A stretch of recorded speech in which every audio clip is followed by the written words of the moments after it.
Welcome to episode 38 of the Last Row Podcast. My name is Drew, and as always, I am joined across the room by my friend and co-host, Mr. Badway. And we gotta mention, this might be the last baby-free episode of the Last Row for our This is host here, true. Drew. Hopefully we're back next week. If we're not, you know why. It's gonna have a baby. If you're looking for us on the web, thelastrowpodcast.com, on Twitter at thelastrowpod, facebook.com/thelastrowpod, anywhere you're looking for us, all over the internet, just hit up Google, search for us. All the geosites. Angelfire.com/thelastrowpod. iTunes, Google Play Music, Stitcher, whatever. You're looking for us, you can find us. What's going on, Badway? Find our chat room, our AOL chat room. AOL chat room. Yeah. We're on AIM at the Last Row Podcast _ uppercase, lowercase, every other 69. word, XX. What's going on, Badway? Oh, nothing much. What are we talking about today? Well, today we're going to take a look at the Netflix deal with Adam Sandler. He's recently coming out with the Do-Over. I believe it's his fourth of his 4-movie deal. Is it a do-over of a crappier movie? Well, yeah. Well, As it has to always. be, yeah. So we're going to talk about the idea of the direct-to-Netflix movie and how it relates to the TV shows and whether it's the kind of stigmas attached to it, better or worse than direct-to-DVD, and how people will perceive them. Now we're going to go into some SNL movies, kind of list our favorites, maybe see movies that we may have wished they would have made. And then we're going to go on to another rousing edition of Plot Fiction. I hope that we're not overdoing it with the plot fiction. We've No. given, what is this, the third week in a row? I don't know, but it might be the 4th overall time. All right. We might have to just dial it back, but I did put together some today. It was difficult because there wasn't a lot of movies. Well, you got to make it work, baby. Nobody Gotta make wanted it to work. compete with Finding Dory. Yeah. So I had to get a little creative. You'll see at the end of the show when we hit up the game. But yeah, we'll see if I can stump you. You killed me last time. Hopefully I can get Gotta you get this some time. revenge, man. Yeah. So the topic of Adam Sandler comes up because I was browsing Reddit, as any person who reads the internet does. I don't read Reddit. You're missing out. I don't know, But you're not. You're missing out, but you're not. It's too much. So I was browsing Reddit. So you just read what I send you, Yeah. right? I send you good stuff on Reddit. Yeah. But I was browsing Reddit on the movies subreddit, r/movies/r It's too whatever. much. It's too much. The I don't mean to go Larry David, but it's too much. So old man Bowie doesn't read Reddit. he's still on MySpace over there. But Adam Sandler, there was a post about Adam Sandler from a user named Lundgren's Front Kick, which I thought was awesome. Good name. But the post was great, and I emailed it to you, and we had a good conversation from email through this. But I just thought it was a good topic for this show because of the movie that was coming out, because of the deal, just the structure of the movie industry and how things are working with these Netflix TV shows. But Adam Sandler has this exclusive deal with Netflix. Tell me more about it. Like, have you watched any of these? So actually, no, I haven't watched any of the movies yet, but I think the idea of the movies is more interesting than the movies themselves because obviously the movies are what they are. Sandler crap for the most part, but the price tag that goes along with it, $80 million per movie he's reportedly getting, right? The way that the guy described this deal in the post was very interesting, and tell me if you agree. Go ahead. So he says that Adam Sandler's Netflix deal was a great idea. He doesn't have to worry about box office disappointment, and his films can break all of Netflix's records. His fans will watch regardless of the bad reviews, and Netflix makes it easier to hate watch. Either way, it's more press. Apparently, Ridiculous 6 was the most watched movie in Netflix history, and The Do-Over will probably do very well. So, do you agree with that? Do you disagree? Like, I think he made a couple good points. Yeah. Well, yeah. First of all, I don't know if Adam Sandler really cares about box office numbers. I think he just cares about the dollar sign and the zeros. Yeah, and I think he has fun making his movies. I don't think he's like that much of a sellout where it's like I can't even speak English. Where it's a drag for him to get out there on set because usually he's in a very tropical location. But I don't know. Yeah, the guy talks about the hate watching of the Sandler movies. Yeah, that's definitely true, but it doesn't really take away from his numbers, as you said earlier, right? Do you think that the bad press does more for Netflix? Like, does it boost their numbers because it's like, oh, this movie's so bad, you got to go watch it? I don't think any movie could be so bad you got to pay $9.99 to watch it. If you didn't have Netflix and you heard that the Sandler movie was so bad, you had to go get it. But is that what Netflix is hoping? Because it's like, oh, you hated this movie. By the way, you hit off. But oh, by the way, new House of Cards. Yeah. Check it out. Well, yeah. Well, that's the thing. I guess the deal is there. It's kind of like an opening shot at Hollywood. I was reading different articles, and one on The Wired from last year, where it's basically saying it's an opening shot to Hollywood where, oh yeah, we'll make our own movies and we won't have to pay any licensing fees. And we got a big name like Adam Sandler, and this might not be the greatest 4-year deal ever. We might actually lose money on this deal, but in the long run, it might help us sign other names and start our own path towards becoming a movie production company. So they're pissed because licensing fees are high. You were telling me, especially overseas. Especially overseas, yeah. And Sandler movies do well overseas. So I'm told. So their play is, hey, we're going to get this guy. Let's disrupt Hollywood like we did with the TV game. Yeah. And they did this with, I forgot the movie. Is it Beasts of No Nation? The one with the African warlords? Yes. And they were kind of pissed that it didn't get nominated for an Oscar because apparently it was, I haven't watched it, but I heard it was very good. So their hope is we get Sandler on, maybe we get somebody else. Who else could you see? Do you think they would try to strike this deal with somebody else? And if so, who would it be? Absolutely. They've got to be in talks? In talks with other people. If not actors, then maybe directors. Like how awesome would it be if they got like, I don't know who for a director would do it. I could see Eli Roth making a horror movie series. Well, because he made Netflix. He made the TV series, right? Wasn't it called? It was a werewolf show of some kind. It was that really like crazy horror show. Yeah, I can't remember what it was. I can't remember the name of it. Anyway, it was one of the first opening batches of Netflix originals. So I could see a director doing it. I could see like an action star. Like immediately first thing came to mind was a guy like Stallone, where Stallone's still making Hollywood movies. But I could see him taking a sweetheart deal from Netflix to try to make a block of action movies. Like, say they wanted to give him $80 million and go make the next Rambo movie. Like, he would probably jump at that, right? Well, and the other thing is, right, they made Crouching Tiger, Hidden Dragon 2. Yeah. So it's not like they haven't done it before. Yeah. And they're certainly doing it with a movie series. But let me ask you, is there a stigma? I don't know if this is true or not, but is there a stigma with direct-to-Netflix movies versus something like a direct-to-DVD movie? It's not the same with TV, but with movies. Yeah. Do you see it? No, I absolutely believe there can be more prestige with a direct-to-Netflix movie because I think Netflix is the type of thing where they want everyone in the world to subscribe to their $9.99 network, and that's like that's their master plan, right? So and then jack the price up. So I mean that's yes, very much right. So they're not going to intentionally put crap out there. Now you could call an Adam Sandler movie crap, and a lot of people have, and I have, and you have.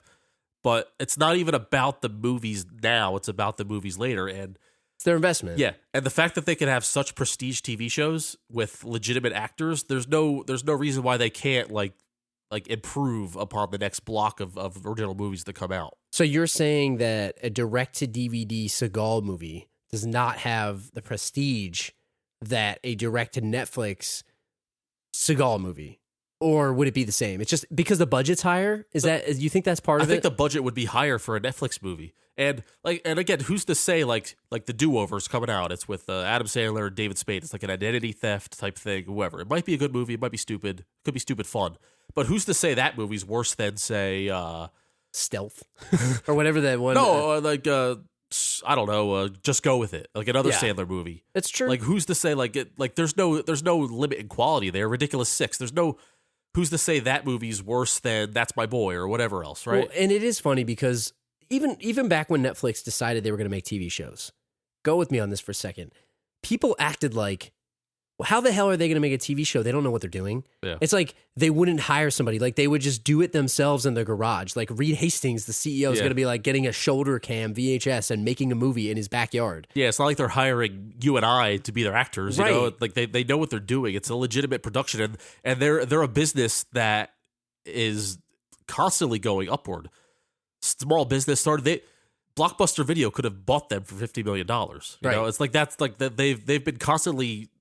The first they wanted to conquer the home video, they did that, and now like they have plans to move further and further up the chain to become they already are a mega power. Well, and Amazon copied their model, right? So Amazon's been doing the same. Right. Amazon has their own batch of original shows. You know, some of these other networks, Hulu, started doing the same thing. Yeah. There's all these internet TV and movie studios now that are following the model. Yahoo started making the original shows. It works.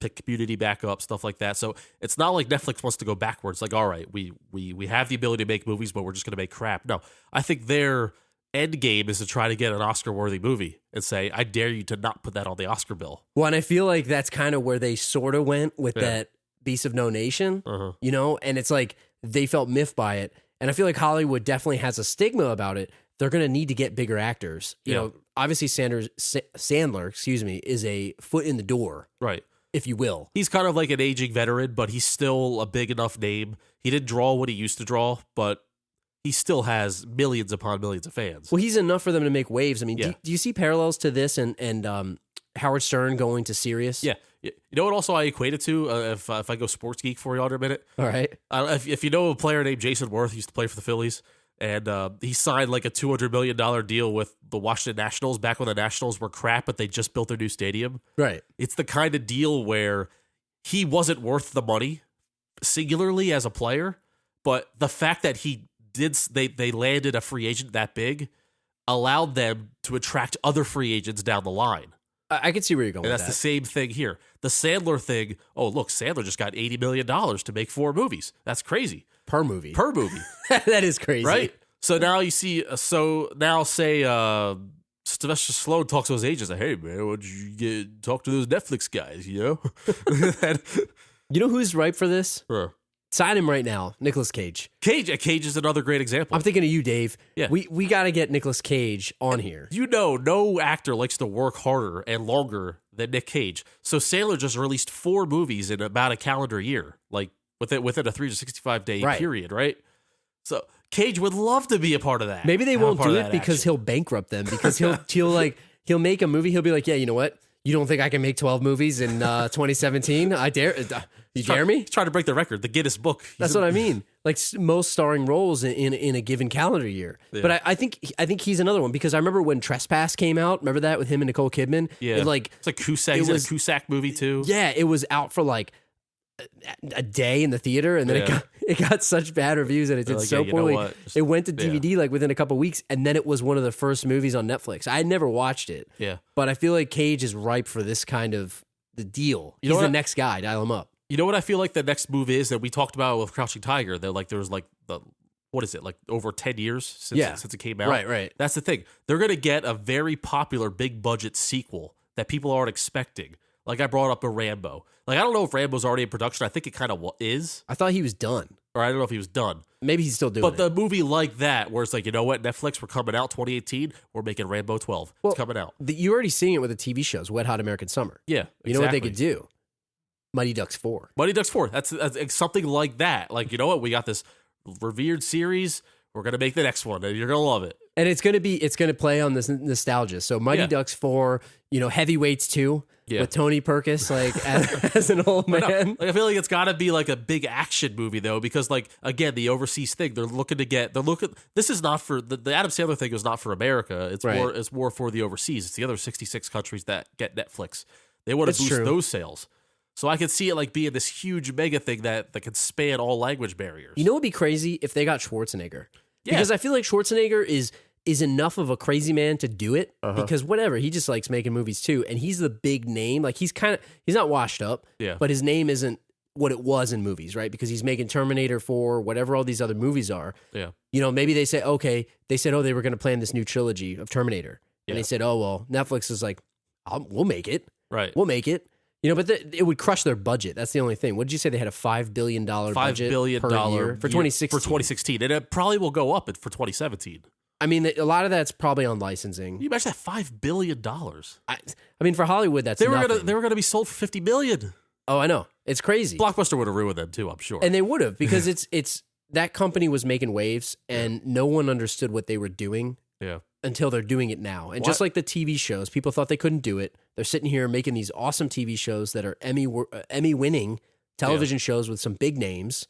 I mean, Kevin Spacey, that was a huge name, and it was a huge get for them to get him on House of Cards. And it brought more prestige back to his career when it was kind of sliding down. I mean, Daredevil is another show that's been really good. Marvel signed a major deal with them to release all those shows on Jessica there. Jones. Jessica Jones, Daredevil, Luke Cage is coming out soon too. There's a lot of things out there that Netflix is kind of responsible for. Yeah, but you can go down the list. Orange is the New Black, Bloodlines, Narcos, Making a Murderer. Have you watched Narcos yet? No, I haven't, but I heard it's very good. No, there's so many things on my queue. That's the downfall of Netflix. It's too much. Too much content. Analysis paralysis for me. I sit there and watch Just Friends for the 60th time versus watching something new. Yeah. But to bring it back to Sandler, thinking about his movies, I haven't watched Ridiculous Six? Yeah, Ridiculous Six. Yep. It did pretty poorly, but it was also the most watched movie on Netflix. So critically, it did bad, as we could say a lot of other movies. But that's the story of his career lately, right? Right. And let's take a trip down memory lane, because I want to look back at his career and say, where did it go wrong? And when I say wrong, I don't mean like he's doing something wrong. He's doing a lot better than we are, right? He's making $80 million a movie. So you're saying that his movie making is better than our podcasting? Is that what you're telling me? I think our podcast is, we're making it in our basement. Are we dollar for dollar better than Adam Sandler? If you want to pay me $80 million to make a podcast episode, I will gladly do that. I mean, we probably made 8 cents so far. I know, right? Off of our YouTube videos. Yeah. But let's take a look back at his IMDb page. I linked to it in our show notes. I felt like it was like, you know how you say, oh, Tom Cruise doesn't make a bad movie. Yeah. You look at his IMDb page, and Tom Cruise, every single thing is a winner. I'm looking back at this page here. It's not as bad as I remembered. I got to tell you, I thought it was oh man, 10 years ago, he really went on the left path when he should have gone right. Right. But it's not that bad. No, but I'll tell you where it got bad though. And there's a reason too. So in 2008, he made a movie called You Don't Mess with the Zohan. I like that movie. And I like that movie. It's a very goofy movie. It's very... It's like classic Sandler fare, you know what I mean? He went serious for a while, then he went back to that goofy ass movie, and it was really good. Or really good's kind of, It was entertaining as hell. Yeah, it definitely was. Followed up with Funny People, which was like a dramatic role. Was that an Apatow movie, right? Yeah, it was. Yeah. And it was kind of like wasn't it kind of a commentary on himself? Because he played an actor that sold out. Yeah. And he was just disinterested in everything. He was kind of a jerk. I'm not saying that he's a jerk in real life. He seems like a really nice guy. He had movie posters where he was making movies of him like as a giant baby or him as a merman. Right. It's almost like the stuff that Rob Schneider does. Right. So I wonder if Schneider felt a little slighted. I know. Maybe he's making fun of him. Yeah. But then after that, he started making those type of movies to where it's it seems like he was just going through the motions, right? So it started with 2011's Just Go With It. And then he went on to make about 5-6 movies within that next year span. They all came out within the same time. Yeah. And they're all equally kind of lazy. Right. I've seen most of these movies. I'm going to go through them right now.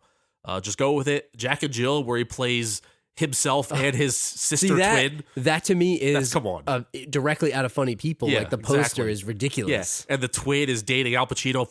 Al Pacino. Talk about a guy. What is he doing in that movie? God damn, Al Pacino just, oh man. That's My Boy, which was kind of funny. I did enjoy that. In a dumb way. Transylvania. Good kids movie. Yeah, Grown Ups 2. And then we get into The Cobbler, which was the first Netflix movie, and we go on and on and on from there. I haven't seen The Cobbler. So it's almost like he was screw it. I'm just going to make all of these movies. They're all going to be terrible, but I'll make good bank out of it. But do you think he's doing it because he's like a Cage where... I know people say Cage is bankrupt, but the truth is Cage does make movies. Do you think he really likes it or he is cashing in? Here's the thing, though. He makes all of these movies with his friends. So it's not hard work, it seems. Okay, let me give you a business proposition. Yeah. I'm going to give you $80 million for every movie you make. Yep. You can make as many as you want. And you get to make it with me, our friend Julio. You get to make it with our friend Jerem, Dave, anybody. Anybody. Are you going to turn down that money? That's why he's not an idiot, right? He does all this within the frames. He's always seemed like he's constantly having a great time, and that's good for him. It's I can't hate him for that. That's what I mean. He's living the dream, and I don't think anybody's particularly hate. Maybe some people hate him. I don't hate him. It's good for you, dude. Good for you. Rob Schneider's in every one of his movies. Nick Swartzen's in every one. There's some of these bit characters from Big Daddy, you see them, they're in every single movie. The lesser known characters that you recognize their faces. All these people are always in these movies. So he's making movies with his friends, and a lot of them are in exotic locations and vacation style locations. Why wouldn't you go to Barbados? Yeah. It's he's got the perfect gig, and you're also going to give me $40 million? Okay, that's the truth. I mean, let me take it back to the beginning of his career. So he did Billy Madison in '95. Right, so he was on SNL for all this time. He was in Airheads right before that, which is another great movie. We should do that on this show because I love that movie. Yeah, he's in a couple other things as bit roles, but his first starring movie was Billy Madison in '95, according to IMDb. Now I might be messing this up, so feel free to call me out on this. That's his breakout, sure. And then Happy Gilmore '96, great movie. He's in Bulletproof the next year. Then he's in The Wedding Singer in 98, Phenomenal. which is a great movie. Love that movie. It's a great movie. Yeah. Then he does The Waterboy in 98 too. Dirty Work, which I think he was just like a side character in Yeah, there. I wouldn't really call that his movie. And then his next biggest movie was Big Daddy, which is also a really good movie. That was probably his most popular movie of all time because it spanned versus kids could watch that movie and find something with it. Then he did Little Nicky, which was kind of a foreshadowing maybe of what he does now. That was an SNL character that never was. That was like an SNL movie without it being an SNL movie. Exactly. You know? And then he goes and does a couple more things. He's in Punch Drunk Love, which is kind of like an artsy indie film. Never really watched it. Yeah. Then he did Mr. Deeds, right? So Mr. Deeds was another movie that kind of spanned groups of people. Deeds is along the lines of those other movies, Big Daddy and whatnot. He does a few more here. Anger Management, Spanglish. 50 First Dates is more in line with some of the newer ones, but it was still pretty good. Yeah. It was an original concept. The Longest Yard, another remake, slightly movie. And then Click, which I love Click. Click is a great movie. That was on last night, actually. Was it really? As of this recording, yeah. See, every time that's on, I'll stop and watch it. And he goes into these other ones, Now Pronouncing Chuck and Larry, which is another great movie. I really enjoyed that. And then we get to what you were at. Yeah. So, I mean, it took him a long time, I think, to get to that era where they're like, here, we're just going to write you a blank check and make whatever you want. So it's not necessarily a bad career. And like you said, I don't think you can fault the guy for taking the money. If they're handing you a check saying, go have fun. Yeah. What are you going to do? He still has more hits than misses, so I guess you could say he's kind of earned it. Right. You know, and for like I shit on Grown Ups and Grown Ups 2 because it's like the laziest of the two movies I've ever seen in my life. But I never saw either. But I bet there are a lot of like 40-somethings and beyond that totally relate to the plots of those movies about getting the band back together. You know what I mean? So yeah, because it's not. So the movie wasn't for us. Yeah, it's adults that have they're beaten down by their kids and their wives and their husbands, and they all get to come together and relive the glory days, that kind of thing. It's something that maybe the Sandler people that grew up with Sandler are still not quite old enough to understand the concept of, but the older Sandler fans absolutely related to it. Right. So what are your favorite, before we move on to the next topic, what are your favorite Sandler movies? Like, give me three. Just give me your three. Oh, man, it's tough. He's got like, I have fond memories of Happy Gilmore. Yeah. That's got to be number one. Billy Madison, I guess you can't go without Billy Madison. I'm going to go Wedding Singer 3. Yeah, I think I would swap the other ones. I would say number one for me is Happy Gilmore. Then I would say number two is Billy Madison, and I would say Wedding Singer's number three for me. Yeah, with Deeds coming up. Deeds is underrated. I like Big Daddy too. If I had to do the next two, it'd be Big Daddy and Mr. Deeds. Big Daddy was maybe his best movie, like as far as like an actual like front to back with the story and everything. It probably is his best movie. Yeah, but maybe not his most enjoyable. It's definitely his most successful. So you mentioned Little Nicky as an SNL character that just kind of maybe never happened. Yeah. Maybe he wanted to do that skit. We mentioned we'd be talking about some SNL movies. Yeah. Outside of Sandler, what are some of your favorite SNL movies? And you don't have to give me a ranking, but like, which ones do you like? Which ones do you recommend? Which ones would you love to recommend to people who haven't seen them? Well, I'll give you my top five. There you go. The top five. You ranked it. Like a crap for this, and you might feel the same way. Number one movie is Wayne's World 2. No, I agree with you. Over the first one. I agree with you. Right? There's something about it that it's more playful, it's more fun. We already know what the characters left and right. Wayne's World 1 was more of a, I guess that you can talk that way with a lot of sequels. It was more of a front to back legitimate movie, where 2 was just an excuse to get back together and mess around. It's Turtles 2, Ghostbusters 2, all these sequels that might not have been better, but they're more fun. A lot of the stupid jokes that you could make in 2, you get away with it because you already established the world in 1. Exactly. You know? Yeah. So Wayne's World 1 would be my second movie. I think our lists are looking very similar. They're probably going to be very similar. 3, I'm going Night at the Roxbury. That's another great movie. See, that's where, I don't know, people might differ. People might like Blues Brothers. See, Roxbury, it's funny because it was such like a throwaway skit, I feel. There's probably only maybe 2 or 3 episodes of it, if I'm thinking correctly. But I don't know. It was kind of like the coming out party for Will Ferrell, even though Chris Kattan was like the bigger actor in that movie at the time. He was. Yeah. He was. It was probably Ferrell's first like legit movie. 4, I'm going Coneheads because they just don't make them like they used to anymore. They like, don't. That is a 90s movie if you ever watch one. It's classic. I love the Farley character, the boyfriend. Oh, he's like making out with her in the car. Yeah. And the chewing gum condoms. And I love like the act of like them of quote unquote mating is like the rings on the head. What is it? Aqua the Garthok? Yeah. And MacGruber's 5 for me. Gotta go MacGruber. So my list looks very similar to yours. It's Wayne's World 2 is the first one. Second one is Wayne's World 1. I agree with you on that. Yeah. Wayne's World 1 is a better movie front to back, just like you said. But 2 is more fun, and it has Christopher Walken. Yeah. Although Rob Lowe in number 1 is pretty awesome. Rob Lowe is pretty villainous. He's but so skeevy. But he's like sneaky. He's sneaky villain. Yeah. He's not a villain until like the very end. And I don't know, the whole scene just with Charlton Heston, can we get a better actor? Like just two, exactly what you said. It established the world, and it took it up a notch. Yeah, you were able to go nuts with it in 2. Yeah, it's just such a good movie. Yeah. So then I said I had Wayne's World 2 as my first. My second one was Wayne's World 1. My third is actually MacGruber. You're going MacGruber 3. No one will agree with me on that, and I know that that's a crazy thing to say, but MacGruber is such a stupidly funny movie. Yeah. It's so dumb, and it's so bad that I loved it. Here's where I knocked it a few pegs. It's still number 5 to me, but it gets knocked from a few pegs because the basic premise of the skit of the character in SNL, it kind of doesn't like play it right into in the movie because the skit is like a 1 minute skit where he needs to like defuse the bomb and he can't do it, and like that doesn't really come up in this movie. So, but I guess they kind of expanded the world of him. But that's where I dock it a few points. Oh, and I love like the whole Ryan Phillippe with the celery. Yeah. The celery thing. I don't want to give it away. If you haven't seen it, you should go watch this movie. Will Forte has this sort of like face acting that kind of hasn't been seen since Jim Carrey. Doesn't get enough credit for it. There's this scene where like the whole movie's like, I don't do guns. Yeah. I don't use guns. And then he finally like starts to use an Uzi and he doesn't know how to shoot it. He just sprays it and he has this look on his face. And then like the fact that he's driving a Mazda Miata with a, what is it, a Blaupunkt? A Blaupunkt. Takes it out. You got to take it out every time so no one steals it. Carries out his double-din CD player with a handle on it, like a lunchbox. It's just such a stupid movie, but I definitely recommend that you go watch it. If you're listening and you haven't seen it and you're bored one day, just go watch it. It's dumb, but it's funny. So then I would actually put Night at the Roxbury. I'm going to actually change this on the fly. Okay. I'm going to change it on the fly. I had Night at the Roxbury, but now that I'm thinking about it, I think Coneheads is a better movie. Coneheads 4? I think Coneheads is better because of all the reasons why you said it. It's got Dan Aykroyd. Yeah. It's got everybody else in it. Chris Farley is hilarious.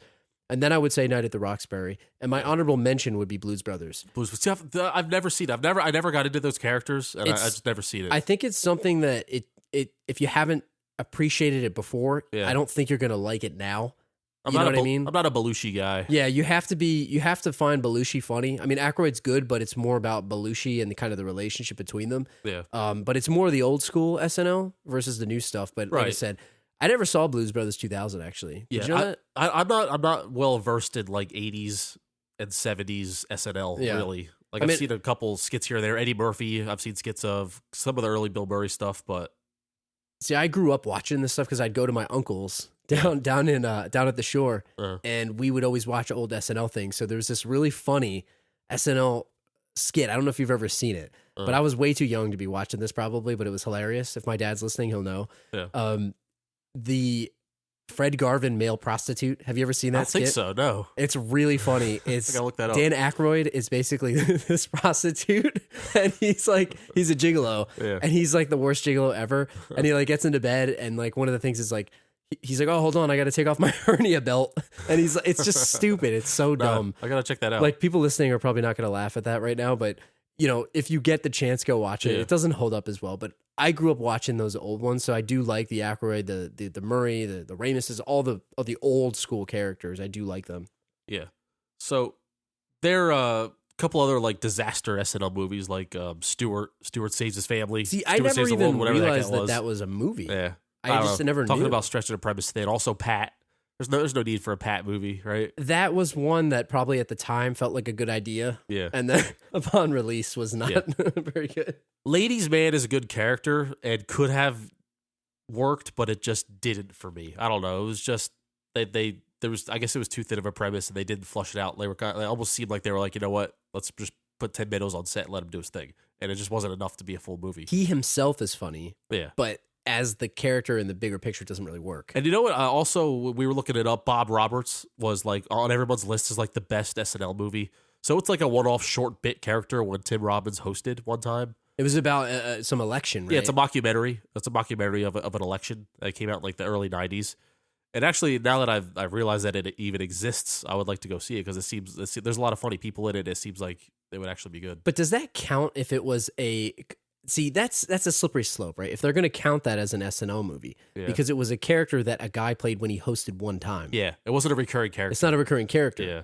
So one could argue... kind of cheating. One could argue that you have Tim Robbins, who is a Oscar-worthy actor, doing this stuff. He's not one of the cast members. But he's a funny dude if you let him be. It's like you just think of him as a serious or like if he's in a comedy. He's an Anchorman, one of those he plays newscasters. Or he plays like the straight man in like in a goofy comedy. Like I'm thinking of Nothing to Lose with Martin Lawrence, where it's like he's not that funny in it, but he could be if you unleash him.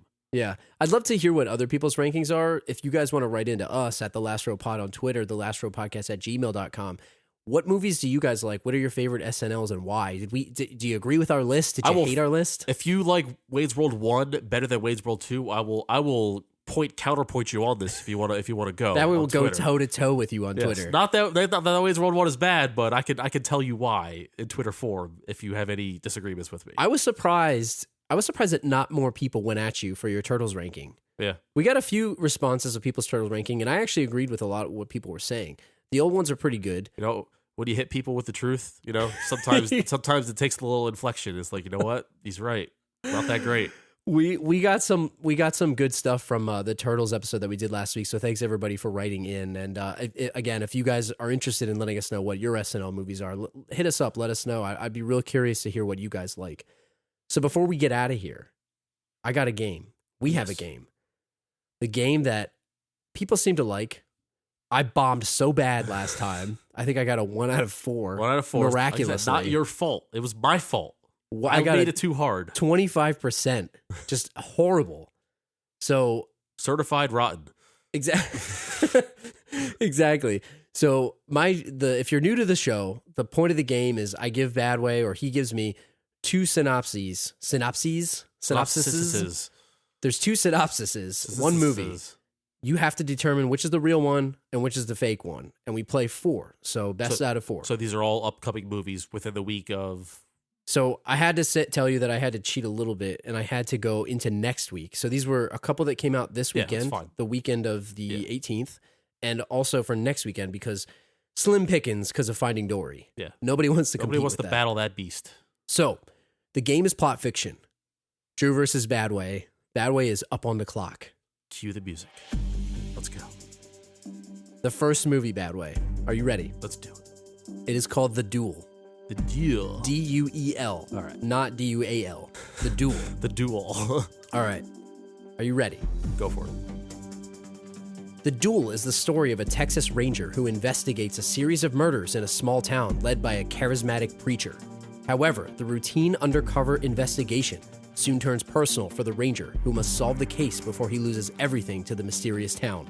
Before you even do the second one, I think that's the real movie. You think it is? If you wrote that, that's like legit. All right. Okay. So go ahead.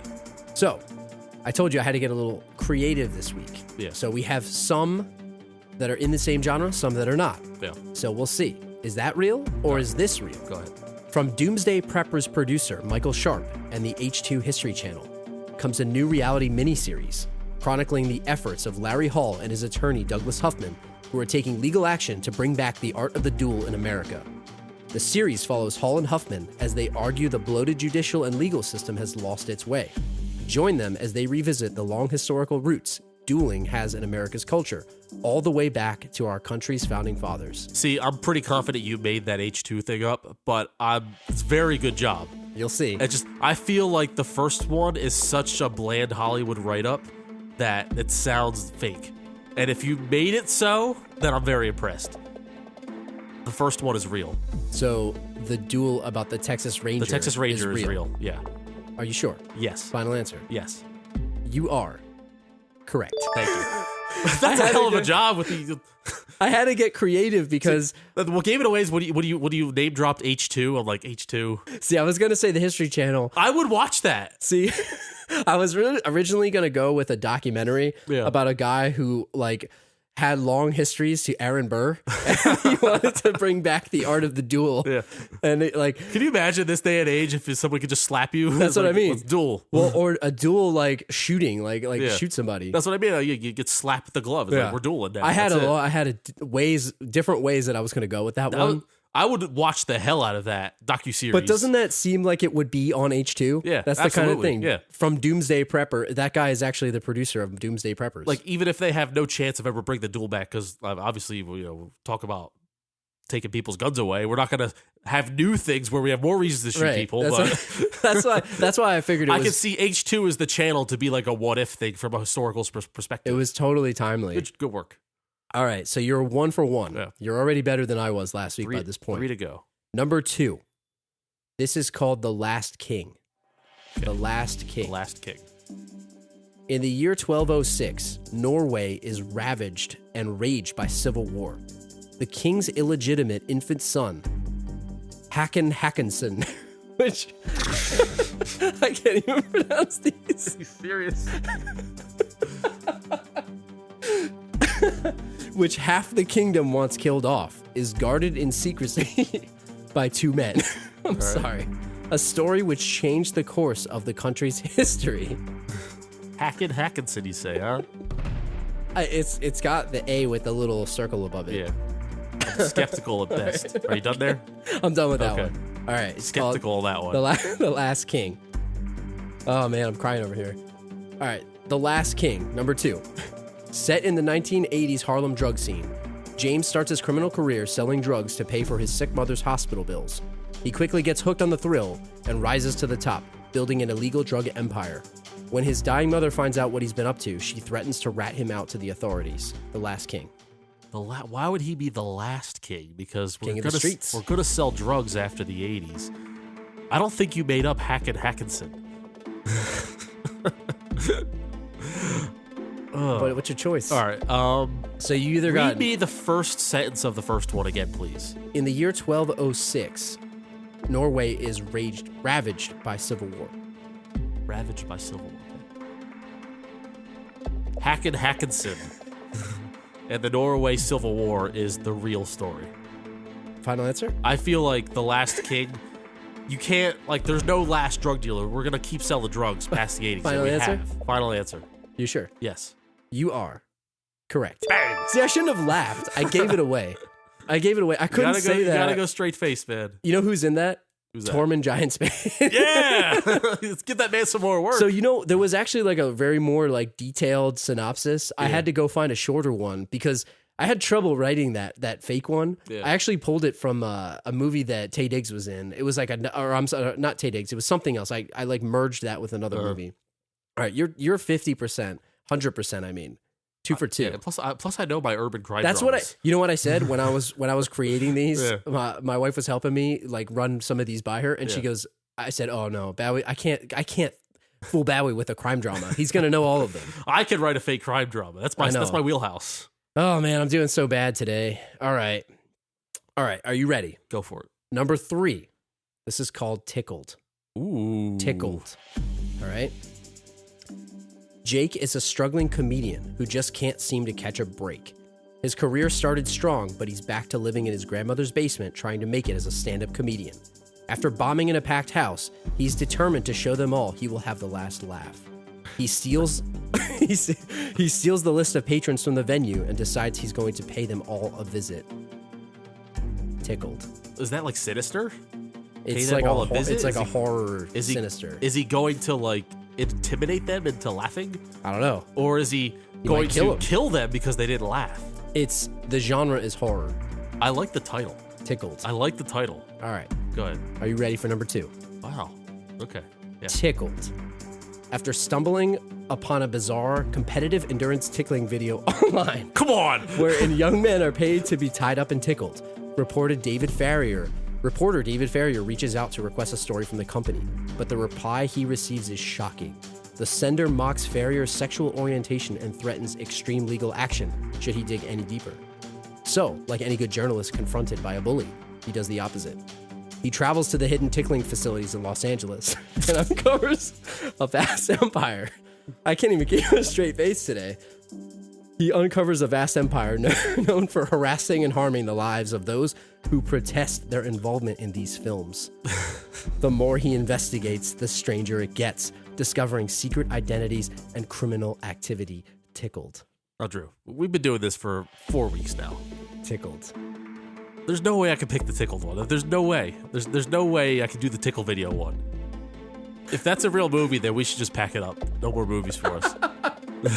You pick. You decide. What's your answer? The tickle facilities? Is that a real... Were those two words put together? Yes, they were. Tickle It was real. So it's either the struggling comedian or the reporter who digs too deep. See, I think Tickled is a hell of a horror movie title. I really do. I think it's well done. I'm picking that one.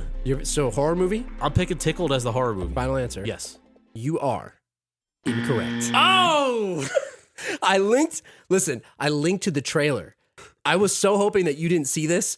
It's legitimately a movie. It's not like a true story investigation. You know what it reminds me of? It's true. It's real. It reminds me of Catfish when Catfish was coming out. Like that trailer that kind of gets you. Yeah. And it's like, what will happen next? What will he discover? They are like too good to give away. Yeah. It's like, it's from HBO, I think.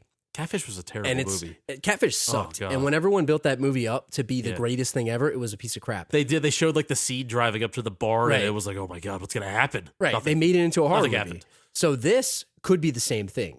But let me tell you, the movie looks awesome. I got to see this trailer. That's unbelievable. I linked to the trailer in the notes. I will put it either in the show notes or on Twitter, on Facebook, whatever. You have to see this trailer.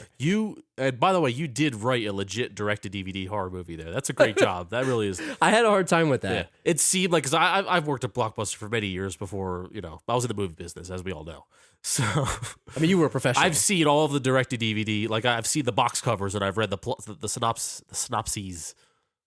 And I hope that is right in line with the direct-to-DVD horror movie. See, I was hoping that I didn't give it away with he steals the list of patrons from the venue and decides he's going to pay them all a visit. That's classic direct-to-DVD horror movie fare right there. I am proud of that one. Good work. That was one of the harder ones because I was like, how can I that other one is just so unbelievable. How can I compete with tickle facilities? I had no chance. I'm telling you, you need to watch the trailer. Yeah. It's like the guy basically wants to find out about this, and it seems like in the movie they take him and like they start harassing him, and basically people that do these tickle videos, they're getting paid a lot of money by this fake person. It's like a catfish thing. So is it like a porno thing? It's not really. Is it a fetish thing? It's a fetish thing. Yeah, that's what I mean. It's like people tied up being tickled and they're like laughing, and this person who's a mysterious woman is paying for the people to get in these videos, or so we know, or so we think. So what's worse? Now, there's the tickle fetish, which people like to get tickled. They'll pay. People will pay to have themselves tickled till like uncomfortable areas, right? Right. Or there's also the people that like to get sat on. I think what's weirder? Sitting on, because you could die. People love to they pay for like 300-pound people to just sit on their chests. But you can get literally crushed. But they love, but it's on a bed, and it's like there's a safe word and stuff like that. People have died from suffocation from having a 300-pound ass in their face. Yeah, you know what I mean. Whereas like tickling, you might pass out from not being able to breathe, but you're not covered in your face. You know what I mean? Like no, you don't have to be face covered. It's like chest sitting. All right, chest sitting. Yeah, but what if your rib cage breaks? You know what I mean? Man, then you know what you're in for. You're gonna get a punctured. Sign a waiver. You definitely sign a waiver. All right. Well, you got to watch this trailer. I'm going to link to it. Like I said, it's ridiculous, but it's real. Let me get you all this last. You are 2 for 3, my friend. Yes. You're already doing better than I did. This last one is a tough one. I'm not going to lie to you. Right. This last one is a movie called Nuts. Nuts. You want to get nuts? The first one. Award-winning documentarian John Hudgens delves into the hidden world of nut carving that prospered during the Song and Ming dynasties of China. The craft that was historically used to drive off misfortune and ward off evil spirits is currently experiencing a resurgence centered in Portland, Oregon. Hudgens highlights how Portlandians are rescuing an almost lost art and showcasing how many of talented carvers can turn a peach or an olive stone into an intricate carving of a Chinese imperial palace, a fierce dragon, or even your pet or loved one's face. You gotta be freaking nuts to make that story up. But is it real? I don't know. There's no way you made that up, but go on. Number 2. Go on. Nuts recounts the mostly true story of John Romulus Brinkley, a Kansas doctor who in 1917 discovered that he could cure impotence by transplanting goat testicles into men. From there, the story gets only more bizarre. So you've got Nuts, the story of nut carving in Portland, Oregon. Yeah. Documentary by acclaimed documentarian John Hudgens. Or you've got the story of John Romulus Brinkley, who put goat testicles into men. They called the movie Nuts. But I could Nuts. see that being on Netflix one day, like, oh, here's Nuts. This is a tough one. I don't think, all right, now I'm going back to the nut carving thing. I don't think you're twisted enough to make up goat nuts into humans. Or am I? Yeah. I think the nut carving one is the false one. The goat nuts is true.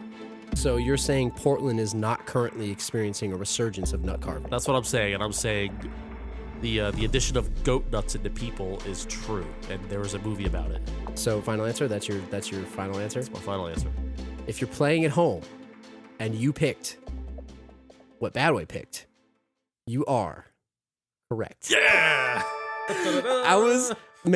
So you got 3 out of 4 here. Yeah. That was a damn good job. That was a hard one. That's good work. How did you write that first, the nut one? So it took me a long time, but I started. Did you research it? Yes, I did. So it is true that nut carving of peach and olive stones is a real thing from the Song of Ming dynasties back in China. So I did my homework on this. Is it currently experiencing a resurgence, Portland, Oregon? Not that I know of. I made that up. I made that part. It might be, but I don't know. It's like something that Patrick Bateman would rail on about. I made that part up. That was a Bateman-esque. I was looking up, synopsis. I really was struggling with that one because I really wanted to take that. I was going to talk about the hidden world of competitive nut carving. And I was going to talk about how people were doing intricate carvings and being judged in middle America. But then I don't know, somehow I went and started doing some research on nut carving and it turned into that. But there's I have a trailer for the second one. Yeah. And it seems to be mostly real about this guy putting goat nuts into people. I don't think I want to see that. I don't know if I want to see that one. You might want to see the tickling one, but not that one. Overall, great job. That was hard for me to talk through some of those because it was. So I feel ridiculous. I'm in a silly mood today, but I didn't have a lot to work with this week. There wasn't a lot coming out, like I said, but you did good work. Hopefully, you did as good or as better or as good or better than Badway at home. Maybe you got 100%. Yep. But write in, let us know how you did. Let us know if you were fooled. And like I said, I'm going to post that tickling video as soon as I can.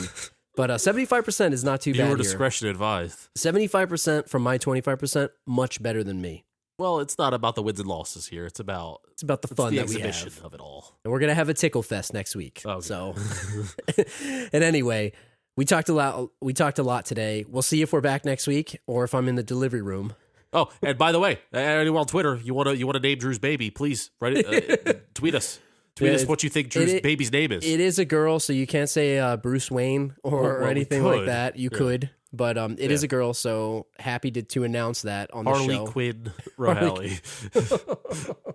We'll see. I like the name Quinn, though. Yeah, cool me name. too. So if you want to send us in some mail, thelastrowpodcast@gmail.com. Our website is thelastrowpodcast.com. We are on Twitter. Look for our links, look for our episodes, subscribe in iTunes, leave us a 5-star review. Thanks to everybody that's done so. Anywhere else you want to hit us up, do a Google search. We are out there. And on that note, we will see you guys next week. So, Harley Quinn, that is kind of a cool name. See, you could have got away with that too, Yeah, right? Harley Quinn's pretty cool. You could have named your daughter Quinn, and that you named her after Batman character. That's what I mean. But Would anybody else? the last wife would have been